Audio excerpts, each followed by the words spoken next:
Selamat pagi. Program Kaltim Headline edisi hari ini akan menyajikan informasi seputar Kalimantan Timur dan sekitarnya. Bersama saya, Fikri Wardana, berikut rangkuman Kaltim Headline hari ini. Wakil Wali Kota Samarinda lepas bantuan sembako dari pemerintah pusat. Pasien positif COVID-19 Kaltim mendekati angka 100. Kita awali Kaltim Headline pagi kali ini. Wakil Wali Kota Samarinda Muhammad Berkati melepas bantuan dari pemerintah pusat kepada masyarakat terdampak COVID-19. Bantuan berupa sembako yang terdiri dari beras, gula, dan minyak goreng dikirim lewat ojek online yang biayanya juga ditanggung pemerintah. Pelepasan bantuan dilakukan di kantor kecamatan dengan menerapkan protokol COVID-19. Tiap ojol alias ojek online membawa 10 paket sembako untuk dibagikan kepada 10 nama kepala keluarga penerima. Semua warga penerima bantuan cukup tinggal di rumah saja sesuai anjuran pemerintah stay at home dan petugas ojol datang mengantarkan sembako. Wakil Wali Kota Samarinda memastikan pola pembagian bantuan sembako berjalan tanpa melanggar aturan larangan berkumpul yang sedang diterapkan pemerintah. Larangan berkumpul atau jaga jarak sebagai upaya memutus rantai penyebaran virus COVID-19. Menurut data sementara pemerintah Kota Samarinda, ada 34.000 warga terdampak yang berhak atas bantuan sembako dari pemerintah. Wakil Wali Kota turun langsung melepas bantuan di kantor-kantor kecamatan Samarinda Kota, Samarinda Ulu, dan Sungai Kunjang untuk memastikan semua berjalan tepat sasaran. Kecamatan Sungai Kunjang 2.435. Kalau kemarin di Kecamatan Ulu itu 6.000 lebih. Jadi setiap kecamatan tidak sama, tergantung dilihat daripada kebutuhan. Sudah kita hampir berapa kecamatan ya? Hari ini yang ke-4. Hari ketiga nih. Hari yang ketiga untuk berbaginya, tapi ini yang ke kecamatan ketiga. Sudah Samarinda Kota, Samarinda Ulu sudah, Sungai Pinang, ini sama Sungai Kunjang. Sejak COVID-19 terjadi dan pemerintah turun tangan membantu warga terdampak, Pemkot Samarinda menempuh cara-cara agar banyak pihak terlibat mendapatkan manfaat. Misalnya untuk beras dibeli oleh Dinas Perdagangan bukan ke agen beras, melainkan membeli dari pedagang eceran di pasar-pasar. Maksud pemerintah kota agar sektor ekonomi terutama di lapisan bawah ikut terbantu. Saudara kita yang dapat bantuan dari pusat. Jadi ini yang kita inginkan orang yang terdampak, warga kita yang terdampak. Mungkin yang dulu bekerja, ada yang di PHK, ada yang dirumahkan, ada yang bekerja harian, tidak bisa bekerja, dan banyak-banyak yang saudara-saudara kita yang memang membutuhkan. Ya, kami menyalurkan dan mudah-mudahan bisa diterima dengan ketulusan. Jangan melihat nilainya, tapi lihatlah kepeduliannya. Karena kalau kita melihat tidak akan pernah cukup. Ya. Bantuan dari pemerintah kepada warga terdampak dilakukan bertahap. Selain dari pemerintah pusat melalui skema-skema kartu sembako murah yang dinaikkan 150.000 menjadi 200.000, ada juga pemerintah kota maupun pemerintah provinsi. Tim Kaltim TV, Hardin melaporkan.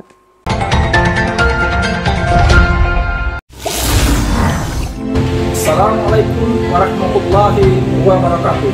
Saya Suto Mujadi, anggota DPRD Provinsi Kalimantan Timur, Sekretaris Fraksi PKB, mengucapkan marhaban ya Ramadan. Selamat menjalankan ibadah Ramadan 1441 Hijriah. Mohon maaf lahir dan batin. Wassalamualaikum warahmatullahi wabarakatuh.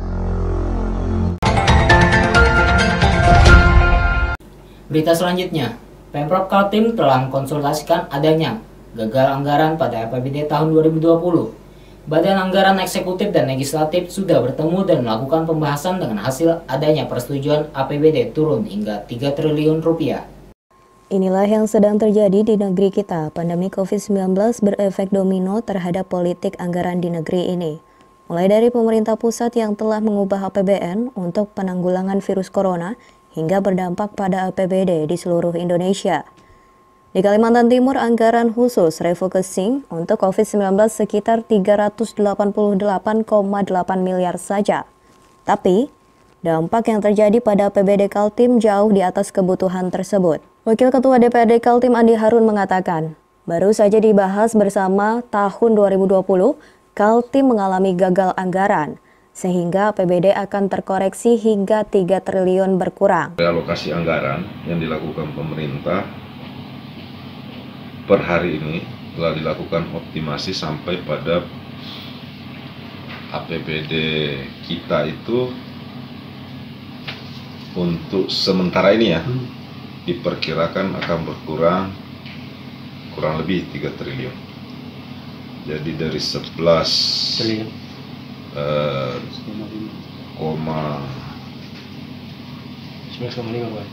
ya pokoknya 11 sekian triliun itu akan berkurang menjadi kurang lebih sekitar 9, sekian triliun. Dua komponen penting dalam APBD Kaltim, pendapatan asli daerah dan dana perimbangan keuangan dari pemerintah pusat. Keduanya mengalami koreksi karena adanya penurunan pendapatan. Lantaran penurunan pendapatan itu, maka eksekutif dan legislatif melakukan evaluasi terhadap kegiatan-kegiatan yang sudah dianggarkan dalam APBD Kaltim tahun 2020. Anggaran-anggaran yang dipotong terdiri dari perjalanan dinas, pegawai negeri sipil sampai anggota DPRD. Kemudian belanja jasa dan barang serta belanja modal diantaranya proyek-proyek yang belum diperlukan. Dengan direstuinya koreksi APBD murni tahun 2020, Andi Harun berharap pemerintah fokus untuk menyelamatkan rakyat Kaltim dari pandemi COVID-19. Kita memberi arahan kepada pemerintah agar jenis-jenis belanja yang direlokasi diutamakan dihindari yang berhubungan dengan kepentingan langsung masyarakat. Ya. Misalnya kegiatan-kegiatan padat karya, di mana masyarakat bisa mendapatkan tambahan penghasilan dari situ. Yang kita kurangi adalah belanja-belanja perjalanan dinas, kegiatan-kegiatan rapat atau bimbingan teknis atau sosialisasi dalam bentuk mengumpulkan orang, kemudian pengadaan barang-barang seperti kendaraan dinas, kemudian tanah, barang-barang inventarisir yang masih bisa ditunda, kita akan mendahulukan itu. Tim Kaltim TV, Heriman melaporkan.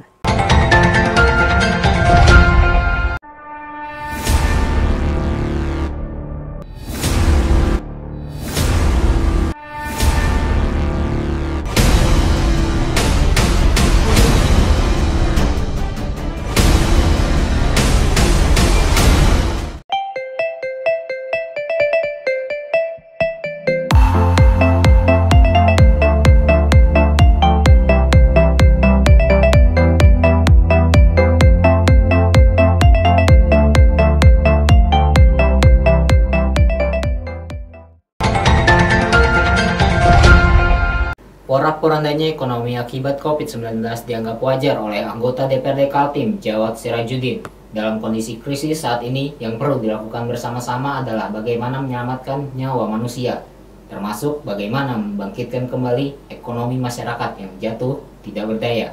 Simak informasinya. Sejak terjadi pandemi COVID-19, situasi sudah berubah. Anggota DPRD Kaltim dari fraksi PAN, Jawad Sirajudin, mengakuinya. Saat ini, yang dibutuhkan adalah bagaimana menolong warga yang terdampak akibat tidak bekerja lagi setelah terjadinya pandemi COVID-19. Kerja keras pemerintah harus dibantu semua pihak. Politisi, pengusaha, para profesional, dan juga masyarakat perlu bahu-membahu agar warga Kaltim tidak terpuruk terlalu jauh.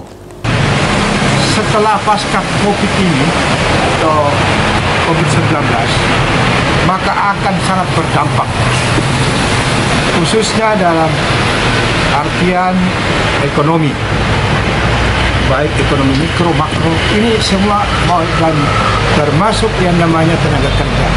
Ini semua harus kita mempersiapkan, pemerintah mempersiapkan diri agar supaya bisa mengantisipasi. Karena bukan hanya corona, tapi ini dampak COVID-19 ini, corona ini. Tuh. Dampak besar sudah terjadi di depan mata. Pemerintah pusat mengubah APBN dengan mengkonsentrasikan lebih dari 20% anggarannya untuk menangani penanggulangan COVID-19 dan dampaknya pada masyarakat paling bawah. Begitu pula di Kalimantan Timur. di mana APBD mengalami koreksi dari yang semula disahkan sebesar 11,75 triliun, diturunkan sekitar 3 triliun. Menurut Jamat Sirajuddin, wajar APBD turun sampai 3 triliun. Saat ini, anggaran terpenting diarahkan untuk menyelamatkan manusia. Proyek-proyek bisa ditunda sampai negara kembali normal. Banyak sudah orang yang sudah hanya bisa bertahan, bagaimana bisa makan untuk besok. Ini bertambah jumlahnya, ya di saat-saat sekarang. Sebelum yang terjadi seperti ini, barangkali 3-4 bulan yang lalu, orang yang makan hari ini masih barangkali sekitar 5-7%. Sekarang bisa mencapai 20%, khusus dari kota Samarinda. Pengurangan anggaran oleh pemerintah pusat dalam hal instruksi presiden, ya kan? Ya, saya kira wajar-wajar saja karena yang dipakai anggaran itu kan untuk membangun, hanya untuk benda mati. Sementara pemerintah ini harus mengedepankan yang namanya benda hidup, keberlangsungan kehidupan.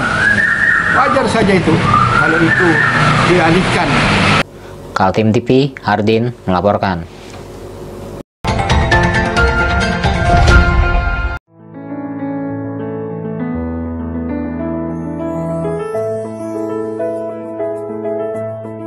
Di sini kami akan mempraktekkan cara pembuatan hand sanitizer alami dengan bahan baku daun sirih. Daun sirih sebanyak 100 gram kita potong kecil, lalu kita masukkan ke dalam air mendidih dengan air sebanyak 400 ml. Lalu kita tim sampai suhu 90 derajat Celcius atau kurang lebih 30 menit dengan api kecil. Setelah 30 menit kita angkat dan kita diamkan lagi selama 30 menit. Setelah didiamkan selama 30 menit, air rebusan daun sirih ini kita saring. Lalu kita campur dengan air perasan jeruk nipis sebanyak 16 ml. Lalu kita aduk hingga rata dan ditambahkan dengan air lagi sampai 400 ml. Lalu kita tuang ke dalam botol spray yang kosong. Berdasarkan hasil penelitian, 15% air daun sirih ini mengandung 70% etanol yang mampu berfungsi sebagai antiseptik yang membunuh bakteri, virus, dan mikroba.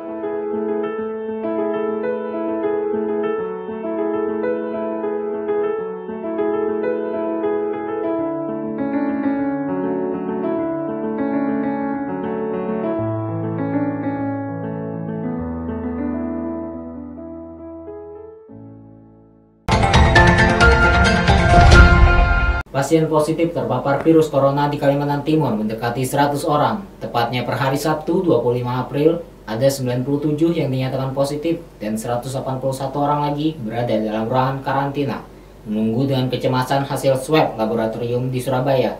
Simak liputannya. Bertambah lagi jumlah pasien positif tertular virus corona di Kalimantan Timur. Menurut PLT Dinas Kesehatan Kaltim, Andi Muhammad Ishak dalam telekonferensi dengan wartawan, 25 April 2020, pasien baru yang positif bertambah lagi 12 orang, sehingga total menjadi 97 orang yang dinyatakan positif. Sebanyak 12 pasien positif baru, sebarannya ada di Kubar 3 orang, Kutai Timur 5 orang, Kutai Kartanegara 1 orang, dan Balikpapan 2 orang, serta Bontang 1 orang. Satu hal yang memprihatinkan, 3 orang yang positif di Kutai Barat semuanya adalah peserta ijtima di Kabupaten Goa, Sulawesi Selatan. Jadi pertama, satu kasus dari Kutai Barat, yaitu laki-laki 15 tahun, merupakan kasus ODP pelaku perjalanan dari Goa yang terkonfirmasi COVID-19 hari ini. Tren kenaikan ini membenarkan prediksi Dinas Kesehatan Kaltim sebelumnya, bahwa di Kaltim mulai memasuki masa puncak berupa lonjakan pasien terpapar virus corona. Dinas Kesehatan memprediksi hingga akhir Mei dan awal Juni adalah masa-masa puncak lonjakan pasien. Ditaksir jumlah pasien positif menjadi 500 orang. PLT Kepala Dinas Kesehatan Kaltim, Andi Muhammad Ishak mengatakan, perlu kerjasama yang tinggi di masyarakat, terutama menyangkut kedisiplinan terhadap apa yang diimbau pemerintah. Selain ketaatan terhadap protokol kesehatan seperti mencuci tangan, memakai masker, jaga jarak, dan tidak keluar rumah jika memang tidak perlu diperhatikan adalah kejujuran warga jika melakukan perjalanan keluar daerah. Soal kejujuran masyarakat sedang ramai dibicarakan. karena adanya informasi bahwa akibat seorang pasien yang tidak jujur menceritakan perjalanan keluar kota membuat anaknya yang masih kecil terpapar virus dan meninggal dunia di Bontang. Tidak itu saja, seluruh tenaga medis akhirnya dikarantina berjaga-jaga kalau mereka juga ikut tertular saat menangani warga yang tidak jujur itu. Nah, terkait dengan kasus anak 8 tahun yang meninggal kemarin di Bontang, jadi sampai saat ini juga kami belum mendapatkan klarifikasi resmi dari Dinas Balikpapan, tapi dari informasi yang kami terima memang ada beberapa tenaga medis yang akhirnya harus melakukan karantina, terutama yang ada di Rumah Sakit Islam Yabis ya. Nah, kalau terkait dengan di RSUD, kemungkinan kalaupun ada, ini juga kami masih mencari kejelasan apakah memang disebabkan karena kontak dengan anak, karena anak ini kan baru 1 hari ada di perawatan di Rumah Sakit Umum Bontang. Ya tentunya kalau melihat dari rapid test, kalau baru 1 hari kontak itu saya belum bisa memunculkan atau menimbulkan antibodi. Dan tentu hasilnya pasti akan negatif seharusnya. Tapi kalaupun ada terkonfirmasi positif saat ini, itu kemungkinan ini adalah karena mungkin interaksi dari sebelumnya. Yang terjadi mungkin seminggu ataupun 10 hari sebelumnya. Nah, ini yang kami juga menunggu kejelasan dari rekan-rekan dari Dinas Kota Bontang. Tim Kaltim TV melaporkan.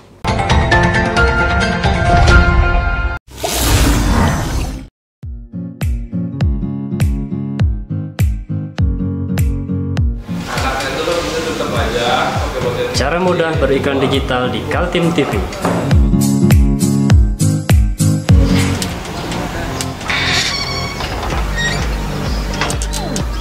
Yang pertama, jadilah sahabat Kaltim TV.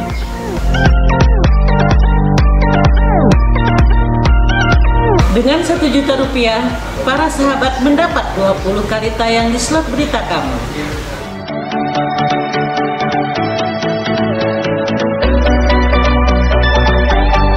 Dengan 20 detik, dapat menjangkau 20.000 penonton. Anda beruntung karena mendapat kesempatan perdana dari kami. Ayo jadilah sahabat Kaltim TV.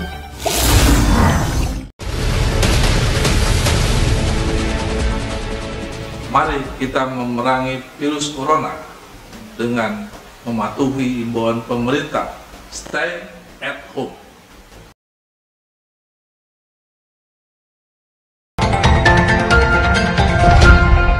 Perubahan terjadi begitu tiba-tiba. Hanya dalam waktu 1 bulan setelah dinyatakan ada pasien positif virus corona, kisi-kisi kehidupan warga desa yang tadinya bergerak dinamis seketika terhenti menjadi kecemasan jika ada di antara mereka yang telah tertular. Inilah potret kehidupan warga desa Loaduri Ulu, Kecamatan Loajanan, Kabupaten Kutai Kartanegara. Simak informasinya. Inilah suasana di Desa Loduri Ulu, Kecamatan Lojanan, Kabupaten Kutai Kartanegara. Sudah lebih 1 bulan masa pandemi COVID-19, kampung di Loduri Ulu ini masih terlihat lengang. Tidak ada layanan pemerintahan di kantor kecamatan, begitu juga di kantor pelayanan lainnya. Berada di zona kuning bukan berarti tidak perlu waspada, sebab diperoleh data, ada juga warga dari Loduri Ulu yang sebelumnya melakukan perjalanan keluar kota. Bahkan mereka yang menjadi peserta acara istimewa di Kabupaten Goa, Sulawesi Selatan. Kita ini adalah wilayah Kutai Kartanegara, sekarang adalah wilayah zona kuning, artinya bukan zona merah. Tetap menganjurkan untuk anak-anak dan wanita untuk tidak ke tempat ibadah dulu, jadi mereka untuk tetap melaksanakan di rumah saja. Jadi kami kemarin telah menghimbau, saya sudah mengumpulkan seluruh pengurus masjid dan nanggar yang ada di Desa Loduri Ulu agar kiranya tetap harus memperhatikan standar kesehatan dan aturan untuk penanganan COVID-19 ini. Dan juga saya sudah menghimbau kepada seluruh RT untuk memberikan tahu kepada warganya untuk jangan berpergian dulu, jangan kemana-mana, jangan mengadakan kegiatan-kegiatan yang sifatnya mengumpulkan orang banyak.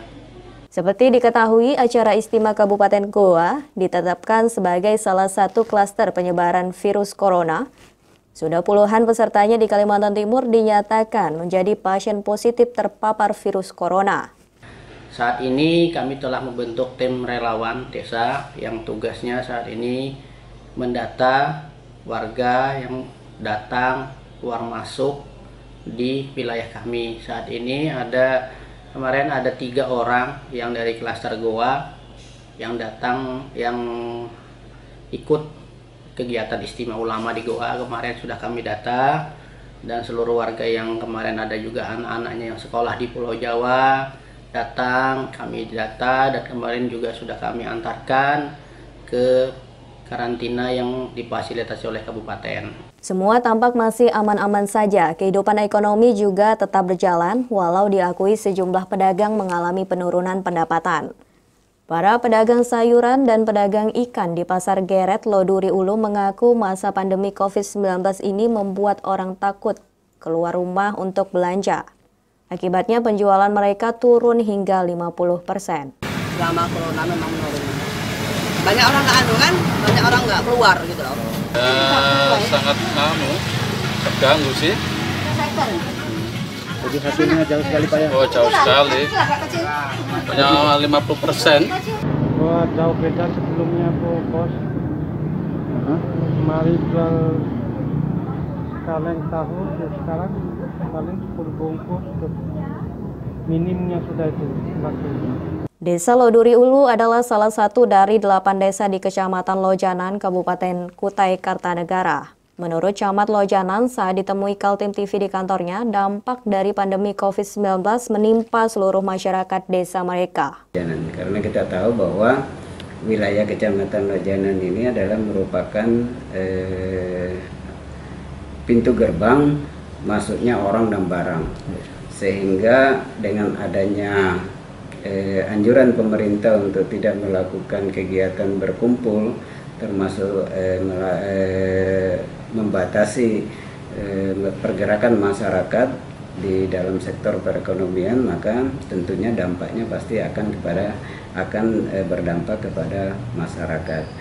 Tetapi pemerintah sudah mengambil langkah-langkah dengan itu tadi, mencoba membantu mereka dalam rangka meringankan beban mereka yang terdampak langsung terhadap kebijakan pemerintah yang sudah ditetapkan itu. Luas Kecamatan Lojanan sekitar 644,2 km persegi dengan jumlah penduduk sekitar 65.000 jiwa. Gara-gara COVID-19 saat ini 8 desa mengubah APBDes atau anggaran pendapatan dan belanja desa. Sebesar 35% anggaran APBDes ini kini dialihkan untuk penanggulangan COVID-19 di masing-masing desa.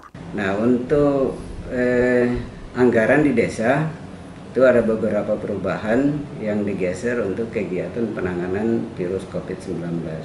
Dan alhamdulillah desa di wilayah Kecamatan Lojanan ada 8 desa, mereka semua sudah melakukan perubahan terhadap APBDes mereka untuk sebagian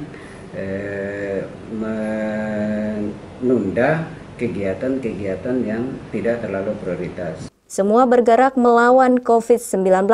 Masyarakat desa harus rela tinggal di rumah saja. Pedagang harus kehilangan 50% pendapatannya. Pemerintah desa juga memotong 35% anggarannya. Namun sejauh ini masyarakat bertanya-tanya, sampai kapan situasi penuh pengorbanan ini terjadi? Hardin melaporkan.